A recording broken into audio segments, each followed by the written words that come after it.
Penny Tinkler is a senior lecturer in sociology at the University of Manchester. She has written extensively on photo methods and on 20th century girlhood, consumption, and visual culture.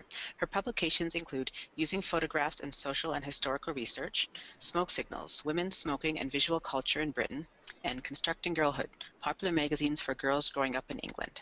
Her current projects include developing photoelicitation techniques, research on young women in Britain 1950 to 75, and a historical study of girls' and women's photographic practices.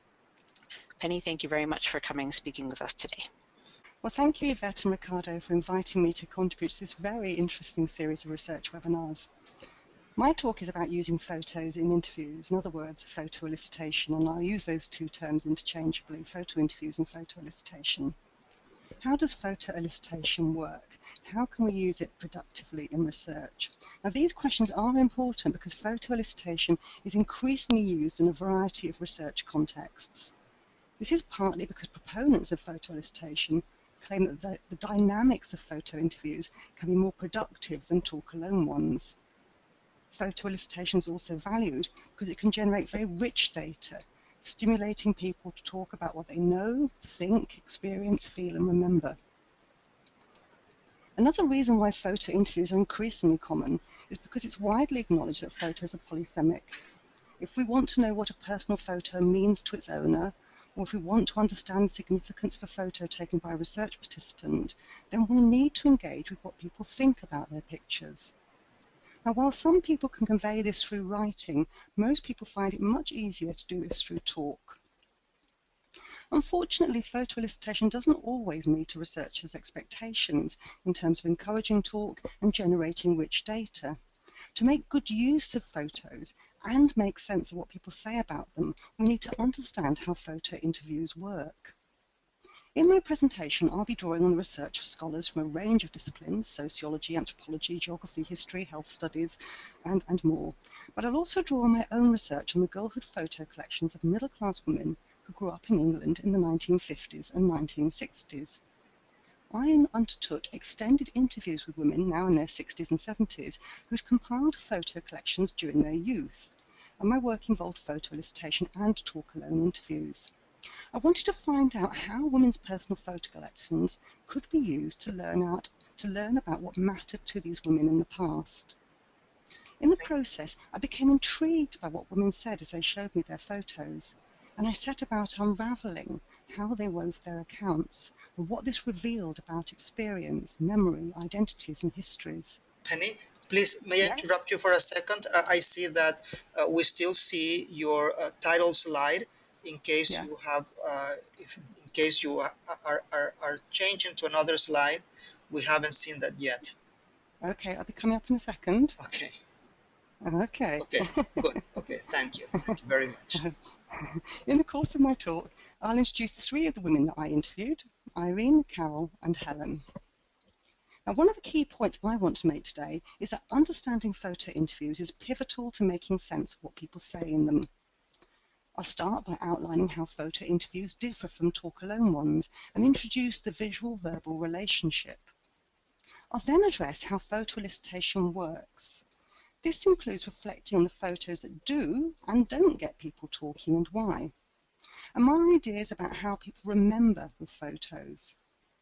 Drawing on examples from my own research and other recent studies, I'll then outline 7 strategies for unravelling what happens in a photo interview and for engaging with the complexity of the data that is generated.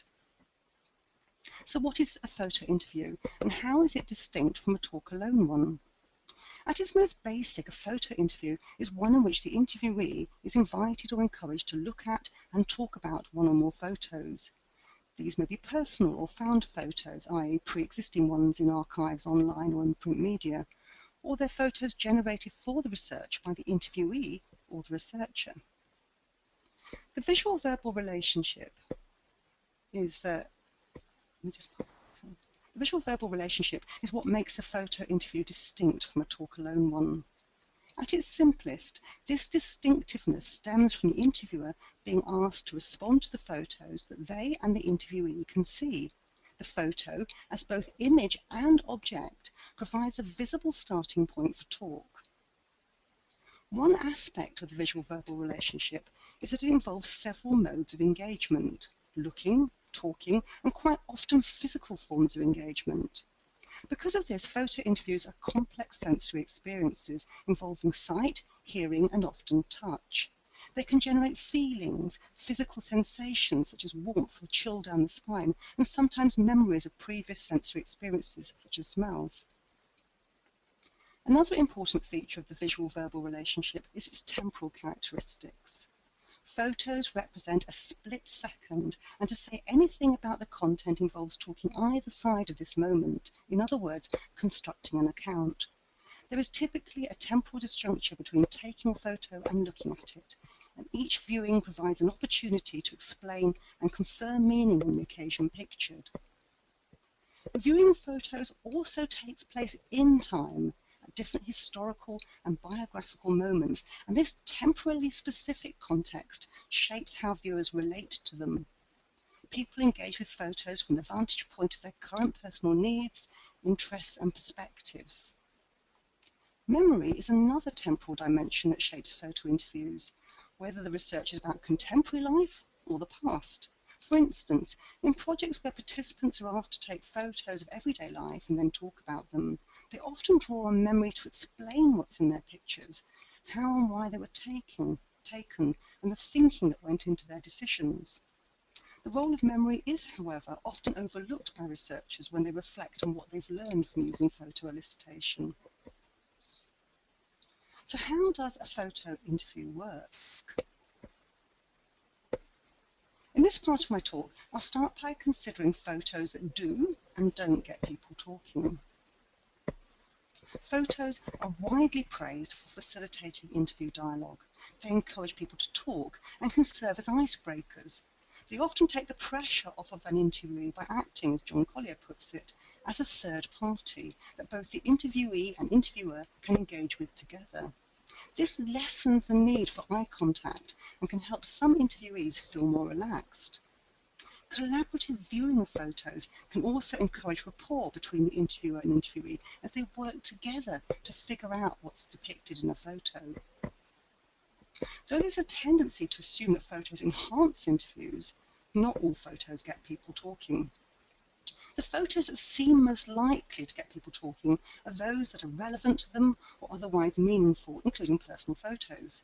But this is not always the case, as Alexander Fund and Angela Thiessen discovered. Their recent study involved interviewing men and women who had lived on the Canadian prairies before 1940. Interviewees were asked to select and talk about 10 photos from their personal collections. Researchers thought that the photos would encourage rapport, sharpen recall, and elicit detailed feedback, but they were wrong. Interviewees typically said very little about their pictures. Now, there were 3 reasons why Freund and Thiessen's photo interviews didn't live up to their expectations, all of which concerned the relationship that the interviewees had to their personal photos. First, it was not usual for interviewees to talk about family photos with people who had no personal connection to them. Second, several interviewees had only a weak connection to their photos, or they'd not looked at them in such a long time that the photos were unfamiliar. The interviewees approached their pictures as outsiders would and tried to figure them out by, for example, using clothes and buildings to date them. Third, photos sometimes offered versions of the past that contradicted the interviewees' memories, and in this way they hindered their storytelling.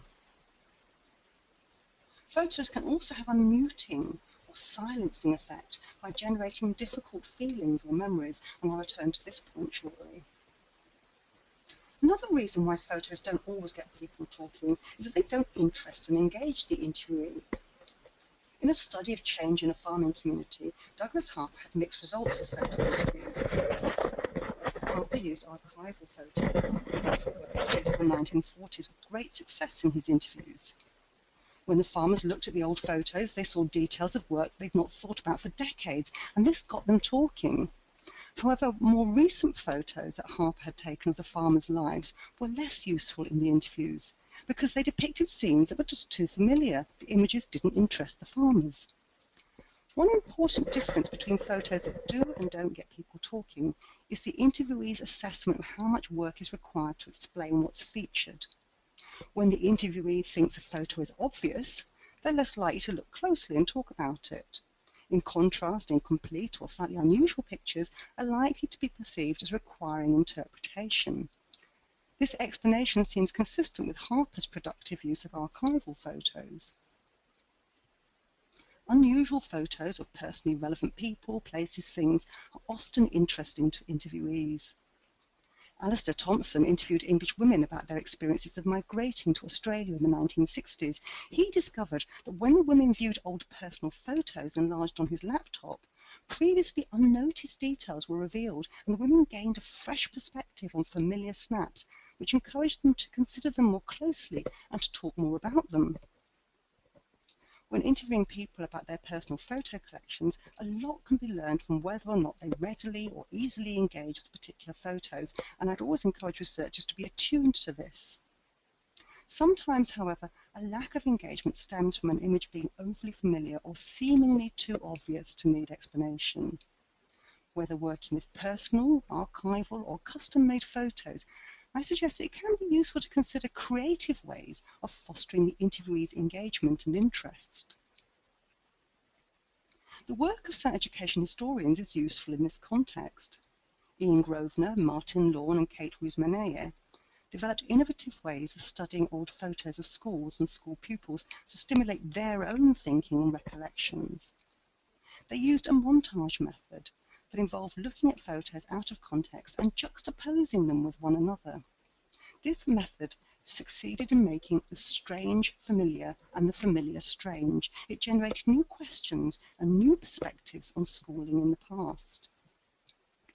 Una Bromell has built on this work to present her research on gender identities and practices in teacher training colleges in Ireland in the early 20th century. She uses various techniques, including the montage, to encourage different ways of seeing old photos of trainee teachers. As she explains, when we look at these photographs of these women, we can see group after group of well-turned-out ladies. Our impressions of these women is always as an assemblage, as a unit, and this can cause us to classify, categorize, and bracket them together as a unified and integrated whole. Now, one of the ways that Bromell encourages us to see the photos differently is by honing in on details in the photos, details of dress and of hands, a technique which disrupts the homogenizing effects of the group photo and which exposes suggestive absences and lurking presences. This strategy brings to light expressions of individuality and subtle signs of intimacy. Although creative work isn't used a lot in photo interviews, I suggest that creative representations of old or familiar photos may be a fruitful way to stimulate engagement and discussion. Juxtaposing photos can also be productive and can include found photos, personal ones, photos taken by a researcher or by research participants. So to get photo interviews to work, we need photos that are meaningful, relevant, and interesting. And this might take a bit of experimenting with to get right. So far, I've discussed why people do and don't engage with photos and mentioned strategies that can encourage interviewees to talk. I now want to reflect on how people remember with photos. As I've already mentioned, memory plays a part in photoelicitation about life in the present as well as in the past. There are two main approaches to memory. One treats it as a sort of filing cabinet in which recollections are stored ready for retrieval. The second, in contrast, treats memory as a construction. According to cultural theorists and cultural historians, recollections do not tell us simply about the past. Memories are reworked over time in light of subsequent experiences and the meanings attached to these. These recollections are also shaped by the specific social and cultural context in which the interview takes place. The concept of composure is often used to explain this process. It refers to how people try to construct an account of their memories that contributes to a version of themselves with which they feel comfortable. But how do photos contribute to this process? I suggest that there are two aspects to the photographic encounter that are, in practice, interwoven: the memory response and the processing of recalled matter. The first aspect, the memory response, can take two forms: reaction and searching. Some photos elicit both. In some instances, the memory experience is initially one of reaction to the photo. This flash or welling up of vivid recollections of sounds, sights, smells and touch is often entangled with an emotional response. The experience is akin to bas punctum, a part of an image that pricks the viewer. More commonly, the memory response emerges gradually as the viewer studies the photo and searches for, winkles out what they can remember about people, places, events and experiences. This type of memory response parallels with bas studium, an interested reading. It's important to note the memory response is not just about the two-dimensional image, but also the materiality of the photo and the medium through which it's encountered by the interviewee, i.e. in a photo frame or as a digital image viewed on a large computer screen. Stage 2 of the photographic encounter usually involves the processing of recalled matter, although this sometimes can be resisted. Memory fragments, facts and meanings are interpreted, classified, synthesized and arranged into a coherent account which is articulated to self and to others. This process is shaped but not determined by contemporary cultural resources, including language, dominant discourses and collective memories, i.e. shared popular accounts of the past. It's also influenced by the perspectives and interests of the interviewee and the recall context, which includes the dynamics of the interview and the interviewee's perceptions of their audiences. The objectives, conscious or otherwise, of this process are to produce memories that make sense to self and others, and which present and position the self in ways that one can live with. Photos sometimes bolster the process of memory composure, in that their content seems consistent with the interviewee's recollections and can be used as visual evidence of them, or they support a particular version of the past that the interviewee is comfortable with. But the process of trying to compose memories is not always successful and can result in what Penny Summerfield calls discomposure. Now, Summerfield developed the concept of discomposure to refer to what can happen in talk-alone interviews. But discomposure can also happen in photo interviews. In this case, the interviewee can be unsettled by looking at photos and find it difficult to talk about them. Memory responses that contradict the photo evidence can make it difficult or impossible for an interviewee to recount a story, as where photos of smiling people generate memories of hardship. Discomposure can also occur when a photo elicits a memory reaction, as the often intense emotional sensory recollections can be difficult to interpret and organise into a coherent and comfortable account. The interviewee may also resist this processing. Discomposed by the photographic encounter, the interviewee may be rendered speechless or left struggling to find the right words to convey his or her recollections. As well as hindering storytelling, discomposure can also result in physical disengagement from photos, a refusal to look or to touch. So far, I've talked about the characteristics of photo interviews and how they work. I now want to consider how researchers can take account of these features in analysing what people talk about in photo interviews. I suggest that researchers use the following 7 strategies to analyse what people say about photos: look, contextualise, listen, juxtapose, watch, trace the threads, and finally reflect on how photos shape intersubjectivity. These strategies complement established techniques of interview analysis. First, researchers need to look at the photos the interviewees are engaging with. What do the interviewees see? What details of the image do they talk about or ignore? How do they relate to what they see? What details people note about photos can be revealing. In my interviews, personal photos were often a powerful stimulus to detailed recollections about familiar objects and stories about them. When Carol looked at this photo of herself aged 9, she immediately noted her doll. This photographic detail produced a strong memory reaction. Talking animatedly, Carol embarked upon a vivid and emotional story about her mother, how her mother took her doll away from her when she was still young and gave it to another little girl. The intensity of this recollection suggests not only the importance of the doll to the 9-year-old Carol, but also Carol's current ambivalence about her mother, who she had very little to say about in the interview. A reluctance to look is also revealing. For instance, in Irene's collection, there are several small photos, sort of group photos that feature Colin. His name is written into the album, so he was clearly worth a mention at the time it was produced. Although Colin features in several photos, Irene doesn't pay attention to him until we come across this portrait.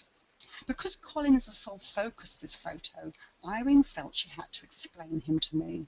But she was reluctant to engage with the details of the picture because she was uncomfortable with the memories that were generated from doing this. With hardly a glance at this photo, she described Colin rather dismissively as the builder and explained that she didn't know what she'd seen in him. God knows why I got off with him. He was a builder. He was horrible. We had nothing in common. Irene's reaction was one of discomposure. Colin was a boyfriend Irene preferred to forget. Her recollections of him were incompatible with the versions of her teenage and adult selves that she now cherishes.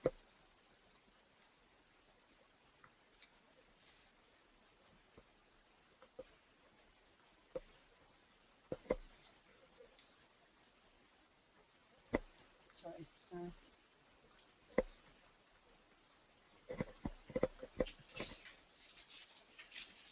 Excuse me for a second. Just finding myself missing a page. Sorry about this. And Penny, now that you have interrupted for a second, let me also tell you that we hear some noise that may have to do with your microphone. Perhaps you're touching the microphone? Right, okay. Yeah. Yes, okay. Can I just take a second to... Yes, of course. Of course, go ahead. Something. Go ahead.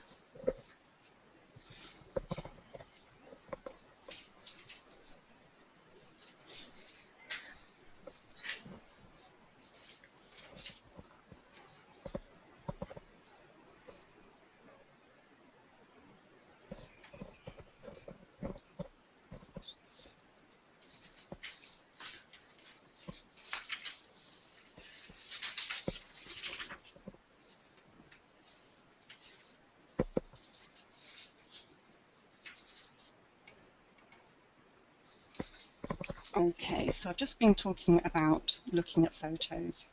Okay, well, next thing I want to talk about is how researchers should contextualize photos. Now, understanding the context of production is key to using them productively, particularly when you're working with photos that have been generated by research participants. Photos provide a visual starting point and sometimes parameters for what research participants say in photo interviews. And so we need to understand how these visual agendas have been put together. Are these visual agendas the ones the research participant intended to produce when they took the photo? Or is it a result of the constraints imposed on them when they were taking photos, i.e. constraints of technology, limited access, or whatever? So we need to understand how the visual parameters were set up, because those are the things that the research participant is going to talk about. Relatedly, researchers can learn a lot from how participants decide what to photograph, the thinking that goes into generating images. Learning about context is also relevant when working with interviewees' personal photos, because the ways in which those personal photos feature in their current lives can also shape the stories they tell about them. But there's another reason to attend to context. Researchers can learn from photographic practices, in other words, how interviewees have produced, accumulated, presented and used photos over time and the meanings attached to these practices. In my research, I learned a lot about girlhood priorities and agendas from considering photographic practices. For the middle-class women in my sample, photos emerged as an expression of and means of managing growing up in the 50s and 60s. Photographic practices were often bound up with a girl's desire to express herself, to articulate and display her priorities and perspectives as she sought greater autonomy from her parents.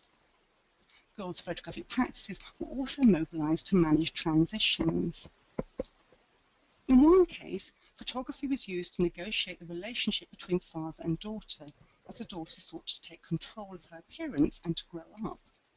When Helen decided at age 14 that she wanted to have her long hair cut off to achieve a more grown-up and fashionable look, her father protested.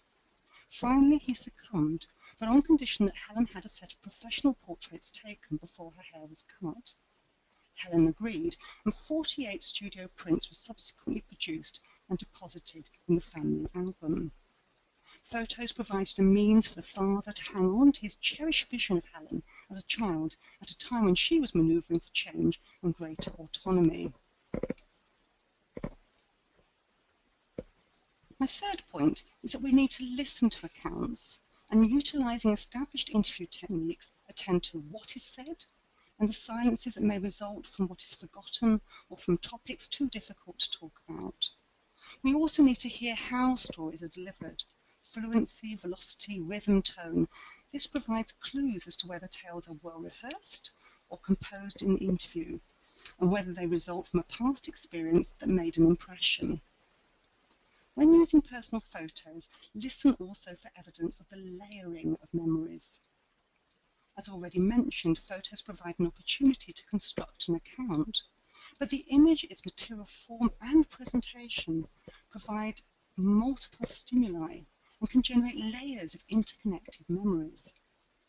Moreover, simply looking at a photo for a few minutes allows time for waves of memory responses, reactions and searchings, and for these to be constructed into different accounts.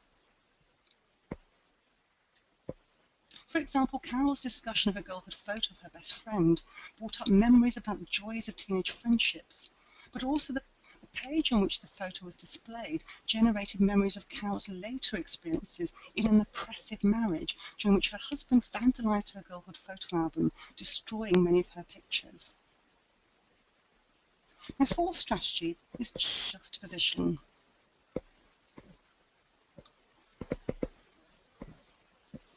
Juxtaposition can be very productive in helping researchers unravel the meanings, memories and feelings generated by photos. Researchers can explore discrepancies and discontinuities between oral accounts and the visual evidence of photos, i.e. they can probe how and why an interviewee's account doesn't seem to fit with the image they're talking about. For example, Krogan et al. Used photoelicitation to explore consumption and young people's identities in contemporary Britain. Young people were asked to take photos of things that mattered to them. In the photo interviews, young people used some of the photos to verify and reinforce verbal claims. Here, the oral and visual evidence worked in tandem. But the researchers also noted that the visual and verbal evidence was sometimes at odds. In some of these cases, young people sought, through verbal editing, to repair any problems with how the photos they'd taken represented them. Juxtaposition also enables us to study discrepancies between accounts produced at different times. Talking about photos creates the conditions for multiple meanings to emerge. The meanings of photos can shift in the course of a single interview or between separate interviews.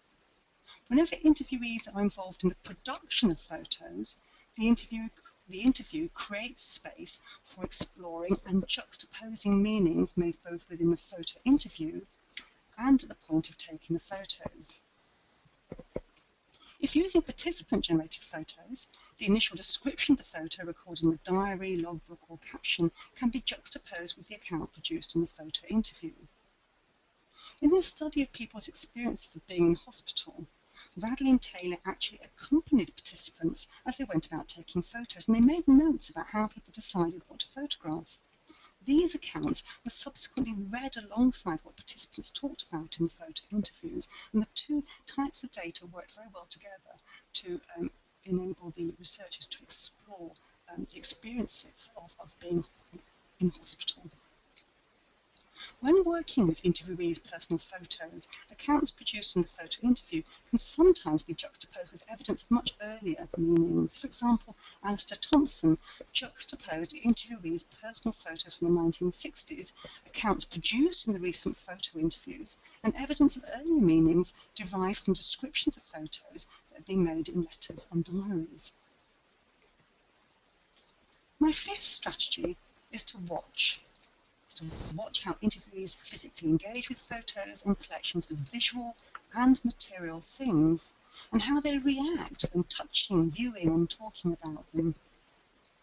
Photos are material things, or if in the form of digital images, they are encountered through material forms such as computer screens or camera phones. Materiality, as Elizabeth Edwards points out, is intrinsic to a photo's meaning. In interviews, an interviewee may think and respond differently to an old photo that bears the marks and creases of being kept in a purse and cherished by their mother, compared to a digitalised version that doesn't convey clearly the signs of personal value. Additionally, the experience of looking is different depending on the material form of a photo.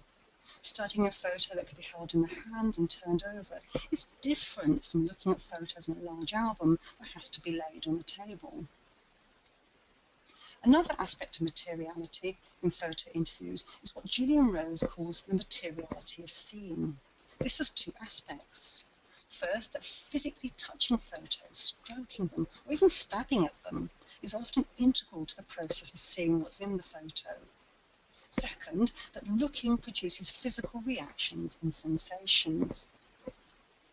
Watching is important for understanding the interviewee's response to a photo, verbal, physical, and emotional, and what they say about it.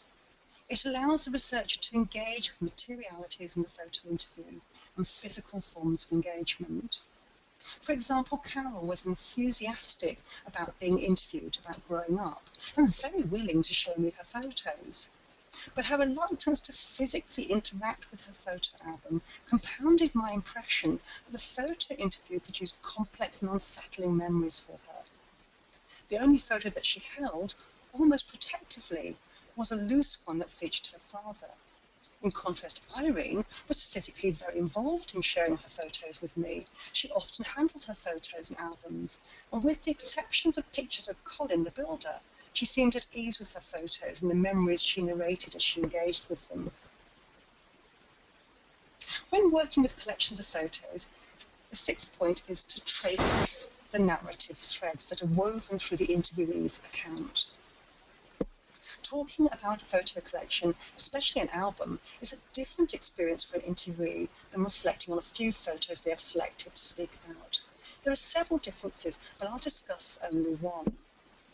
Talking about a collection involves the interviewee composing accounts about individual photos and about the collection as a whole. I'm going to quote myself. Talk about a collection is more than a stringing together of discrete accounts about photos and is not reducible to these. Interviewees introduce, explain and frame their collections by what they say and do. Albums also require navigation through what is talked about at length, merely commented on or ignored. The subject navigates a visible path through their collection. Preferred pathways are narrative threads that are not reducible to or necessarily obvious from the photo collection in and of itself. For example, Carol's Girlhood album is a magpie collection dominated by photos from when she was 16 and 17. In our interview, I was able to trace Carol's girlhood agenda. She honed in on certain photos and spoke animatedly about her friends, being a first-time aunt and gaining increased independence at home and at school. But two other narratives could also be discerned that related to what happened to Carol's life after the album was compiled. One of these was a narrative of loss, relating to the father-daughter relationship as Carol left home and then married a controlling husband. This narrative emerged in part from how Carol framed my viewing of her album. Although there were no photos of Carol's father affixed in her album, as Carol passed the album to me, she extracted from the front cover a small, loose, black and white photo of her parents that was sent to her when she left home for university. Penny? Both parents are featured. Carol pointed out her father. Yes? May I interrupt you for a second? Yes. The quality of the sound, for some reason, is decreasing. It seems that Right. either your microphone is too close to your mouth or you are touching the microphone. So could you check on that, please? Right. Okay. How's that? Let Is me that see. better? Yeah, that's better. Yeah. Okay. Yeah, and my apologies for interrupting you. No. I think it sometimes slips a bit. Yeah. And then it starts. Yes, it's better now. It gets more. Please Is that go better? ahead. Okay. Yes, very well. Did you catch the last bit though, or should I repeat that? Well, if you could repeat the last few minutes would be nice. Yes. Okay. So this was what I was talking about Carol's collection, and I talked about the photo album mainly being about her friends and becoming an aunt and becoming increasingly independent, but that there was another narrative in this collection, and it's a narrative of loss relating to the father-daughter relationship as Carol left home and then married a controlling husband. Now, this narrative emerged in part from how Carol framed my viewing of her album. Although there are no photos of Carol's father affixed in her album, as Carol passed the album to me, she extracted from the front cover a small, loose, black and white photo of her parents that was sent to her when she left home for university. Now, although both parents are featured, Carol pointed out her father and recounted how much he'd missed Carol when she left home. Having introduced her father so poignantly, the father-daughter relationship was then woven through the narration of the collection. Carol told stories about her father and their relationship that are not visible in the photos, including stories about photos that were taken but which never made it into a girlhood album. So this story about her father emerges not because he's in the album, but because of the small little photograph that's popped into the front cover. There's another story to this album. So tracing threads can enable the researcher's exploration and enable the researcher to explore and understand memories, meanings, and emotion generated in the photo interview. Finally, I suggest researchers reflect on how photos shape intersubjectivity. As with all qualitative interviews, it's important to reflect on the interaction between the two subjectivities of interviewer and interviewee, because this contributes to the account generated. This includes assumptions the interviewer and interviewee make of each other and how they interact. But the intersubjectivity in photo interviews is different from talk-alone interviews in two important ways. First, the production of a photo's meaning is often a collaborative affair, as interviewer and interviewee reflect together on the image. Sometimes the interviewee is an expert co-analyst rather than an authority on their pictures. Second, it's not only the interviewee who is compelled to engage with each picture, but also the researcher, and this has implications for the interview dynamics. Interviewees can sometimes expect researchers to react to photos in particular ways. Jennifer Mason and Catherine Davis discovered this when doing photo interviews in their study of family resemblances. Interviewees sometimes expected them to spot family resemblances and were disappointed if they didn't, and this could lead to a bit of awkwardness in the interview. Moreover, it can be hard for researchers to hide their responses to images, surprise, dislike, and these kind of reactions will also influence how interviewees talk about photos. So to conclude, understanding how photo interviews work is key to making the most of them. It's important in designing a photo elicitation project, including decisions about what photos to use. It's also fundamental to making sense of what people say about photos in the context of an interview. The 7 strategies I've introduced today, alongside established techniques of interview analysis, provide ways of unraveling and appreciating the complexity of photo elicitation. They engage with what's said and how, but also the silences that photos sometimes elicit. Looking at and talking about photos is a multi-sensory practice, and we need to be attuned to these dimensions if we are to perceive and begin to understand how experiences, memories, identities, and stories are constructed in photo interviews. Thank you. And I'm sorry if at points my voice went out. Thank you very, very much, Penny. Yes, it was a wonderful presentation. Thank you very much.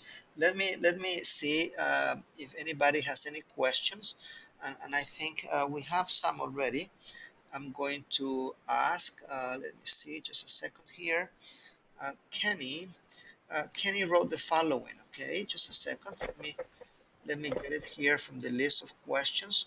Um, okay, she asked this, is there a bias in creating montages? And my apologies for the accent, but is there a bias when you create a montage? Well, I think the point of creating a montage, can you hear me? Yes, yes, yes. Yeah. The point of creating the montage is to open up a discussion. And so, yes, the ways in which the montage is created will perhaps suggest certain kinds of responses, but you can be quite playful, and it doesn't necessarily mean you have to produce one montage. You can try several others, and you can also encourage research participants to do that too. So it is about opening up space for exploration of particular ideas or memories or experiences rather than leading them in a particular direction. Okay, and Kenny Southall, she follows up with another question. Have researchers ever asked family members or others to select photos for participants as a way of surprising the participant, putting them on the spot, for example? Oh, I don't know. It's always possible. I know that some people have worked with groups, family groups, and done photo interviews, and those can be quite interesting in terms of how people engage with photos. But I don't know of a particular example of someone is trying to surprise or catch someone out. Okay, thank you. Annie has a question for you. I would be interested in how to analyze the data that emerges from the photo-elicitation interviews. Perhaps this will come up later. 7 strategies for analyzing images are really useful for during the interview. I wonder what you think, Penny, about how we ought to analyze the data the data afterwards. Well, I certainly think you need a way of coding or kind of noting not just what's said, but also the how things, the ways in which things are communicated, the physical interactions and such like. So I suggest that perhaps they all need to be coded up. It might be one way of doing it, I suppose, is to have coding of the verbal, what people say, alongside perhaps descriptions of the different kinds of engagements that take place in the interview, and then coding up those descriptions. So I think there's different ways of doing it to embrace the wealth of data that's collected or generated in this through photoelicitation. Thank you. Jose is asking the following. Please define and describe the layering of memories. Right. Layering memories is the ways in which, when people are talking about photos,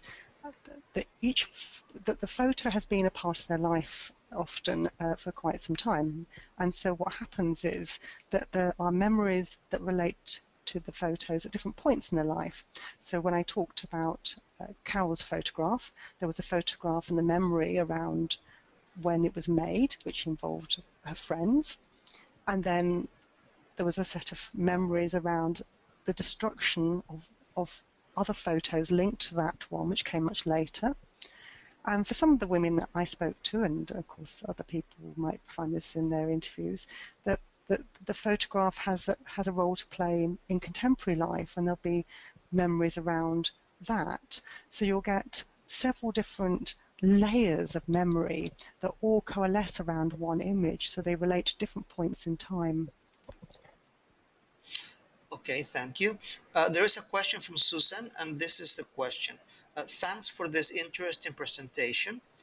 I am currently working on my PhD and have been interested in using photos in my research. And she adds, I was previously a photo journalist. When I bring up this idea, I am generally told about photo voice research, which is not just a second here, which is not what I am interested in doing in my research. This is the first I have heard about photo research. I am wondering if this is a research method that is known and or used much. Photo voice is well known because of its link to projects that aim to empower the participants and to bring about personal and collective change. But photoelicitation techniques do have quite a history now, I suppose. They've been used in anthropology and in sociology and in history for quite some time, although it's only more recently that photoelicitation and photo interviews have really taken off. So although photo voice has been around for some time, the photo interviews I've been talking about and ways of using photos in interviews is now more established, and you'll find in certain areas that it's used quite commonly. Thank you. I have another question. In fact, I have several questions here. Nadine is asking the following. I am not sure if this is yet to come, but if not, what are Jenny's thoughts on the possible differences, or Penny's really thoughts on the possible differences between reproduced photos and photos as created with or by the participants during the research process? Reproduced and created. Okay, I think the difference is the relationship that the interviewee has to those images. So when I talked about contextualizing photos, when I talked about on the strategies, this is where this difference is important. With pictures we've created ourselves, with pictures our research participants have created, the kind of making montages or just juxtapositions or whatever, that there's an agenda behind how those images are worked with, and there's a reason for creating a particular visual effect, and those reasons can be explored, and they provide us with insights into the thinking and the kind of processing of the research participant. When we use reproduced photos, the interviewee has a different relation to those photos, and so we can open up different kinds of questions about whether those images have been encountered before, or indeed what kinds of thoughts or reflections people have on them. But they're not involved in creating them, so we can't use those photos as well as productively to explore thought processes. I think the images we make for ourselves, or that we're involved in arranging and playing, are the ones that get us to think things through, and that's why asking people to take pictures or play with pictures is a good way of getting them to think and then to talk about their experience. So that's the kind of big difference between those different types of photos in photoelicitation. Thank you very much. And I have another one from Patricia. She's asking the following. When you are analyzing the narratives created in the photo interviews, how do you position yourself as a researcher in the text?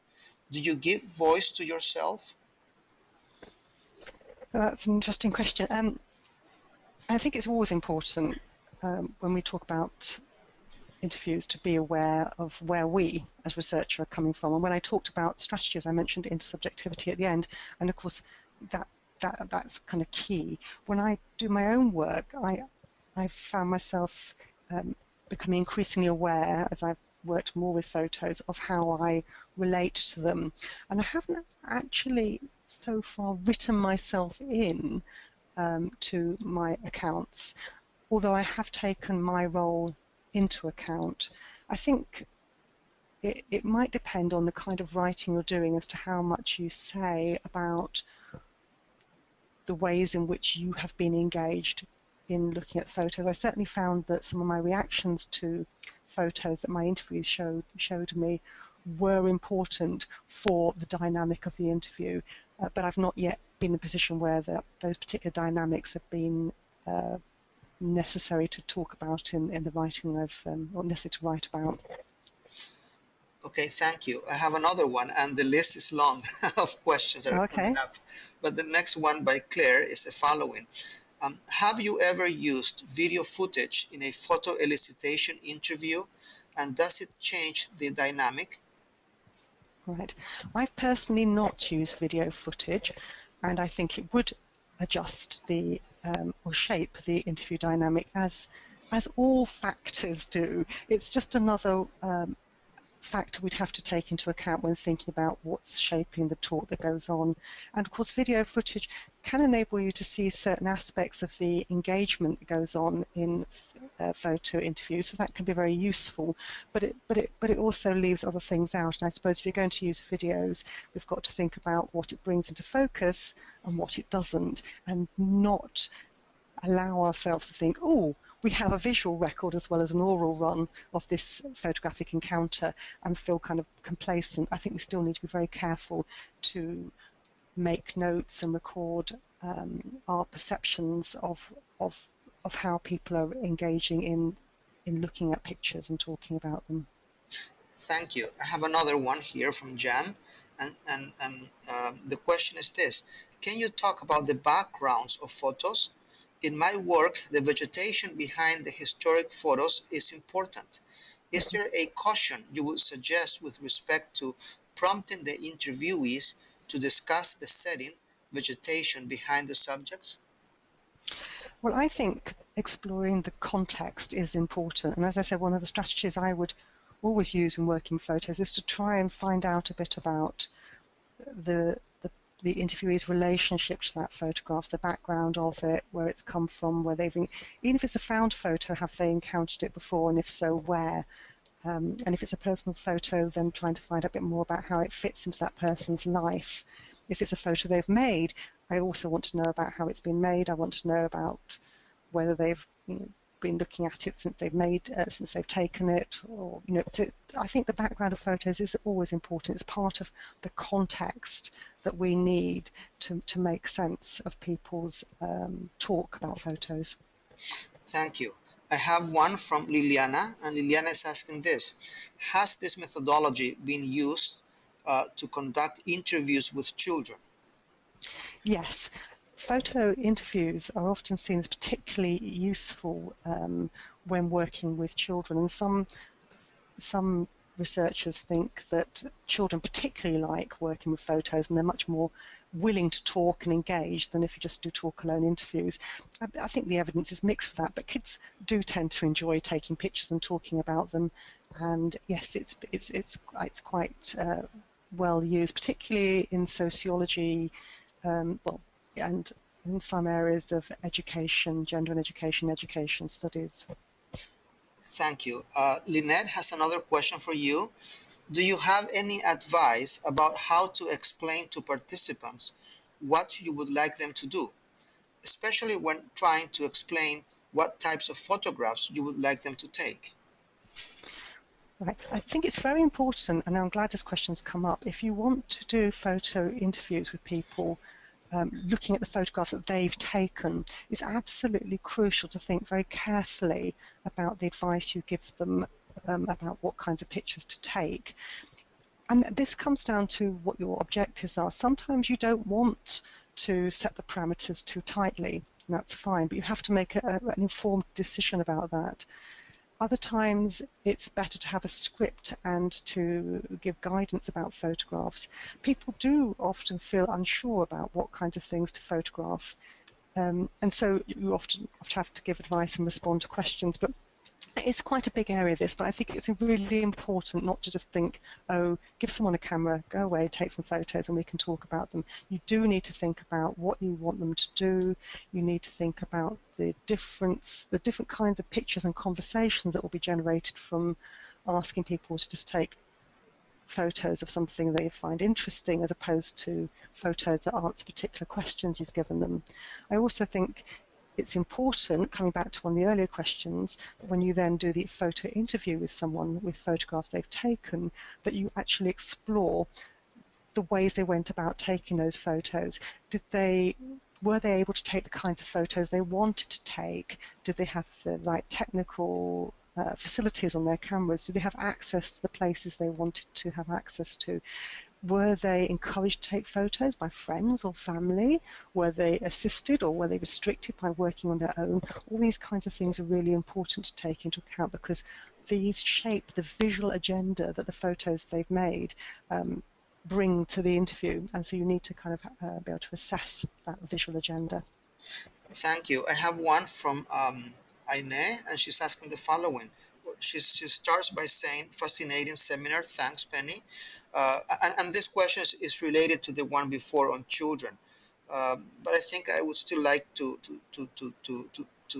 read it to you. Perhaps you can add something else. He's saying the following: what are your views on photoelicitation? Well, let me see. I have it. Let me see. Okay, yes. What are your views on photoelicitation to facilitate interviews with children who ordinarily are easily ignored within research? So perhaps if you can give some advice regarding working with children and photoelicitation. Right. Well, I do think photoelicitation is great for getting children to talk. They like looking at pictures, as do adults. So I do think that's a productive, can often be a productive research strategy. In terms of guidance, I think, as with all photo interviews, one of the things we need to think about is how we encourage people to talk about pictures. So it's about asking questions, it's about prompting. That's really important. Photo interviews with children are great in the sense that, as with adults, the photo takes the pressure off the children because they're looking at the picture rather than looking at an interviewer, which means the dynamic, the relationship in the interview is perhaps more relaxed than it would be in a kind of talk alone one. If you're going to ask children to take photos, then again I think you come back to these questions about what kind of advice you give and such like, and whether you ask the children just to select the pictures they want to talk about, or whether you say, let's have a look at all your pictures. All these kinds of things about the detail of the research need to be thought through.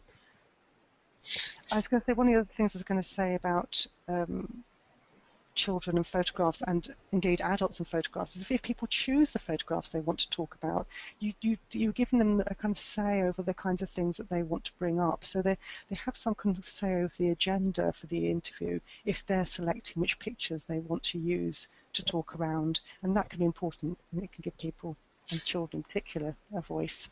Thank you very much, Penny. Now, there are a few questions that we could not answer. You know, I'm very surprised, which is wonderful, that how many of you ask questions, but we cannot answer them all. We've come to the end of the session.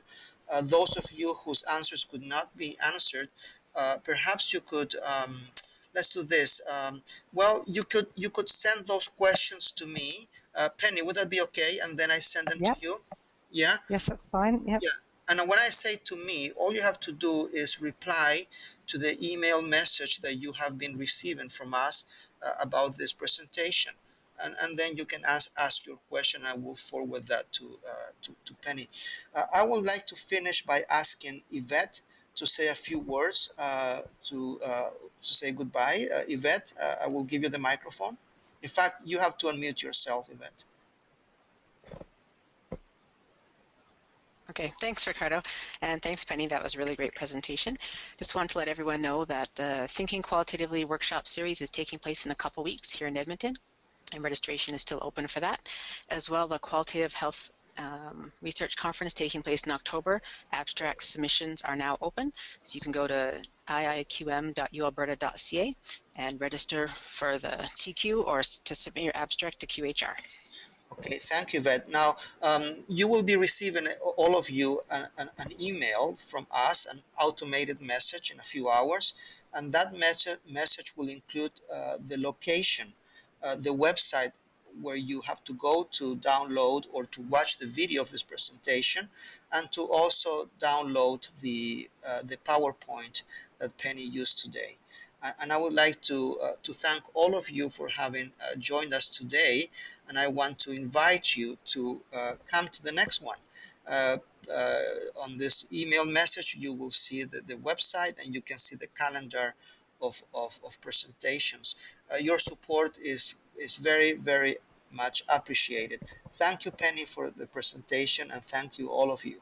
Any final words, Penny? Well, no, I thoroughly enjoyed the session, and I hope that my rattling around at points didn't upset too many people. Thank you very much. I think everything was perfectly fine. Do not worry about that. Thank you, all of you. Goodbye. Thank you.